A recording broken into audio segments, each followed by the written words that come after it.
একটা কৰাৰ কাৰণে তেখেতসকলক 3 জেনাৰেশ্যন নালাগে কিন্তু কিয় নোটিফিকেশ্যন কৰিব নোৱাৰিলে তেখেতসকলে কেবিনেট নট কিয় বনাব নোৱাৰিলে তেখেতসকলে আজিও চাৰিকাল অফিচত কিয় তেখেতসকলে নোটিছ দিব পৰা নাই মাত্ৰ মুখত কৈ দিলে ভোটৰ ধান্দা যিটোৰ কাৰণে এতিয়া বুজি পালোঁ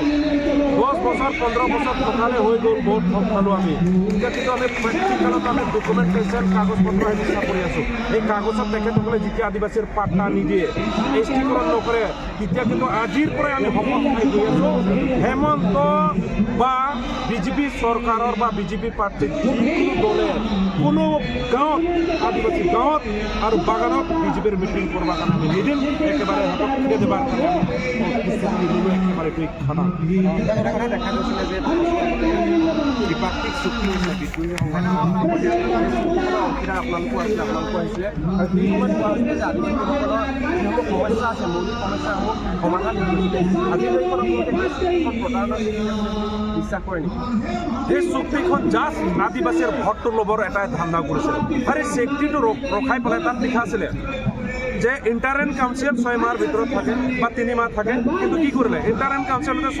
6 মাহটো বাদ দি 1 বছৰ লগাই দিলে তেতিয়াহ'লে যিটো ভাৰতৰ সংবিধান হয় তাক উল্লংঘন কোনে কৰিলে আমি তেখেতসকলে ভাৰতৰ সংবিধানৰ মতে চলা মানুহ ইণ্টাৰেম কাউন্সিল 3 মাহৰ ভিতৰত হ'ব লাগে 3 মাহ শেষ কৰি দিব লাগে আৰু ইণ্টাৰেম ভিতৰত যিটো নিয়ম নীতি বনাব লাগে হ'ব লাগে আজিলৈকে যিটো আদিবাসী ৱেলফেয়াৰ এণ্ড ডেভেলপমেণ্ট কাউন্সিলৰ একো ৰুল এণ্ড ৰেগুলেশ্যন একোৱেই নাই ইকুৱেল টু 0 আলুৰ বাকলিহে হয় তাত একো নাই বোতা আজি আপোনালোকে চাওক 3 বছৰ হৈ গ'ল কি ডালনো ডেভেলপ কৰিলে কি ডালনো এটা ফাণ্ড ৰিলিজ কৰিলে কওক কেইটামান কৰিছে নেকি এটাও নাই কলগছ ৰুই পেলাই পিঠা কাটছে কি ঠাণ্ডা হ'ব তাৰ লগত আদিবাসী জাতিটো বাচিব চিচি ব্লক ৰাস্তা আই ঘৰ ৰেচন চাউল কি কংগ্ৰেছে দিয়া নাছিল নেকি এইটোৱে নতুন কাম নেকি সেইটোৰ কাৰণে আদিবাসীবিলাক ভোট দিছিল নেকি তাৰ কাৰণে প্ৰদীপ নাগে বিজেপিৰ ষ্টেজত ভাষণ দিছিল নেকি পানাৰীত অপেনলি যদিও ষ্টুডেণ্ট লিডাৰ হয় অপেনলি আমি সমৰ্থন কৰিছিলোঁ কোনোবা ষ্টুডেণ্ট লিডাৰে সমৰ্থন কৰিছিল নেকি আজি আমি সাহস কৰিছিলোঁ আৰু আমি কোনো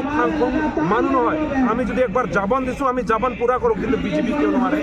এতিয়াতো বাৰে কথা কয় নহয় যে ভাৰত এই কাৰেংগে ও কাৰেংগে মডেল ভিলেজত তো দূৰৰ কথা আদিবাসীবিলাকে যে পাৰ্মানেণ্ট সলিউশ্যনৰ কথা কোৱাটো বুজি নাপায় তেখেতসকলে যদি বুজি নাপায় তাৰপিছত আমাক যদি কয় আদিবাসীবিলাকে বুজি নাপায় তেতিয়াহ'লে তাৰ মূৰ্খডাল কোন হয় তেখেতসকলেই হয় আৰু তেখেতসকলে আমাক মূৰ্খ বনাব বিচাৰি আছে আমি মূৰ্খ নহওঁ হেমন্ত বিশ্ব শৰ্মা ডাঙৰীয়া আমি মানুহ হওঁ আৰু আমি ভাৰতৰ প্ৰথম নাগৰিক হয় we are the first indigenous people of India we are the original tribal আমাক আপোনালোকে 2 নম্বৰ বজাব খুজিলে নহ'ব অসমৰ বুৰঞ্জী আপোনালোকে ইফালে উল্টা পুল্টা কৰিছে আমি জানো আৰু এই বুৰঞ্জী লিখা আমাৰ মানুহ নহয় আপোনালোকে লিখাইছে আপোনালোকৰ এজেণ্টবিলাক লিখাইছে আৰু তাৰ মতে আপোনালোকে আমাক এতিয়া ক'লে নহ'ব আজি সেই আদিবাসীক আপোনালোকে ক'ব কৈছে যে প্ৰব্ৰজনকাৰী আপোনালোকে স্পষ্ট কৰকচোন কেনেকুৱা প্ৰব্ৰজনকাৰী হয় ৱেৰ ইজ আছাম ৱেৰ ইজ ইণ্ডিয়া ইণ্ডিয়াৰ মেপ কোনটো হয় সেইটো বুজাই দিয়ক আৰু এই বস্তু কৈ পেলাই আমাৰ মানুহক ডিমৰেলাইজ কৰিব আৰু যিকেইটা MLA MP হয় নহয় এইবিলাক আদিবাসী MLA MP নহয় টোটেলি তেখেতসকলে বিজেপি MLA MP হয় আৰু যিবিলাক আদিবাসীয়ে নহয় আৰু তেখেতসকলে ক'ত আদিবাসীৰ কাম কৰিবৰে লোকেৰিব জিন্দাগী নকৰে এইটোৰ কাৰণে এতিয়া আমি শপত খাই লৈছোঁ আজি আদিবাসী জাগি উঠিল আদিবাসীও নিজৰ পলিটিকেল পাৰ্টি গঠন অলৰেডি কৰিছে গতিকে আমি পাৰিম নোৱাৰিম বেলেগ কথা কাৰণ আমাৰ আকালো নাই ভৰালো নাই সেইকাৰণে আমি যুদ্ধ লাগিম ইমান দিন আমি গণতান্ত্ৰিক আমি বেলেগ সুইংশীল আন্দোলন কৰিলোঁ এতিয়া কিন্তু পলিটিকেল আন্দোলন আমাৰ আজিৰ পৰা আৰম্ভ আমি ঘোষণা কৰা নাই আদিবাসী ৰাইজে ঘোষণা কৰিছে তাক কিন্তু আদিবাসী হিচাপত আমি 101% সমৰ্থন কৰি আগুৱাই যাম আৰু তাৰ কাৰণে যি কৰিব লাগে আমি কৰিম কাৰণ আমি ইমান দিন ভাৰখা কৰিলোঁ বিজেপি চৰকাৰক কাৰণ ভাৰখাইতো মেইন বস্তু আপোনালোকে চাওক ইমান আশা ভাৰখা কৰাৰ পিছতো কিন্তু এটা আদিবাসী মিনিষ্টাৰ নিদিলে এটা আদিবাসীক টিকেট দিবি নোৱাৰিলে কিমান কাঞ্জুচি হয় আৰু তেখেতসকলে ক'ব খোজে 1 নেশ্যন 1 ৰুল বা 1 কনষ্টিটিউশ্যন বা 1 নীতি ক'তডাল নীতিটো হ'ল কাৰণ আমাক মাত্ৰ ঠগ বাজৰ বাহিৰে একো পোৱা নাই এতিয়াতো যিবিলাক আদিবাসী ম্যাদী পাট্টা পাব লাগিছিল সেয়া ম্যাদী পাট্টা নিদি পেলাই 1 চনৰ পৰা তেখেতসকলে পুঁজি কৰাই পেলাই আমাৰ মাটি লুটপাট কৰি আছে আৰু সেইটো কৰি পেলাই তেখেতসকলে কি কৰিব খুজি আছে যে তেখেতসকলে চৰকাৰী অফিচ বা চৰকাৰী কামত তেখেতসকলে নিয়োগ কৰিবৰ কাৰণে এটা সিদ্ধান্ত জনাই আছে এইটো আমি নতুন মন্ত্ৰীসভা সম্প্ৰসাৰণৰ সঞ্জয় কিষাণ আছিলে বা ৰূপেশ গোৱালা দায়িত্ব দিলে কৈছে যে আদিবাসী মন্ত্ৰী স্পষ্ট আমি সুখী তোৰ কাৰণে নহয় আমাৰ মাজতে ডিভাইড এণ্ড ৰোল পলিচি খেলিলে এতিয়া তেৰছ গোৱালা বা ৰূপেশ গোৱালা কোন হয় আৰু সঞ্জয় কিষাণ কোন হয় দুটাতো বিজেপি হয় আৰু দুটাও তো বিজেপিক জিন্দাৰ কৰণাৰ লাগিল না তেজ পানী চব দিলে তেতিয়াহ'লে আমাৰ ৰূপেশ গোৱালা আৰু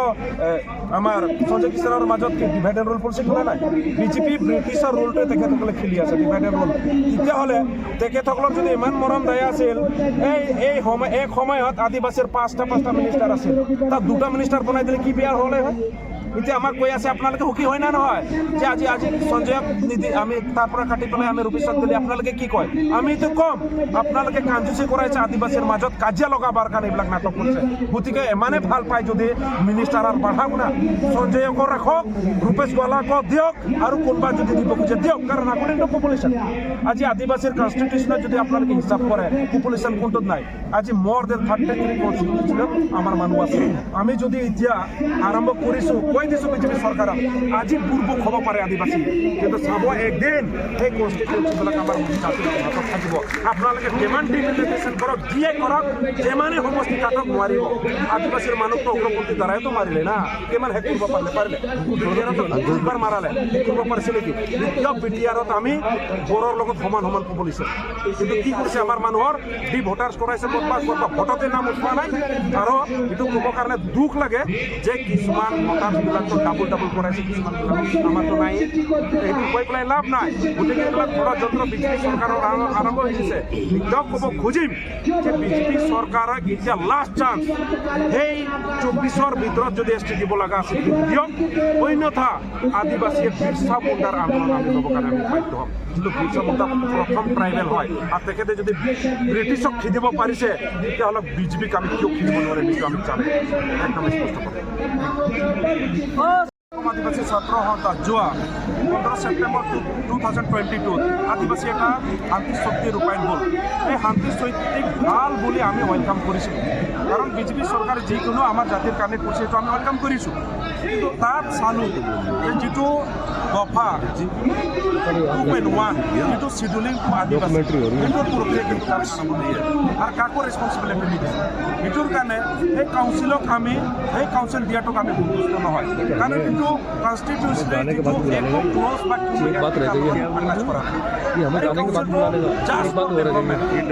একোৱেই নাই সেইটোৰ কাৰণে সেই কাউন্সিলক আমি দিয়াটোক আমি সমৰ্থন হয় আৰু সুখী নহয় সেইটোৰ কাৰণে আমি দাবী কৰিব যে ইয়াতকৈ আৰু আপগ্ৰেড হ'ব লাগে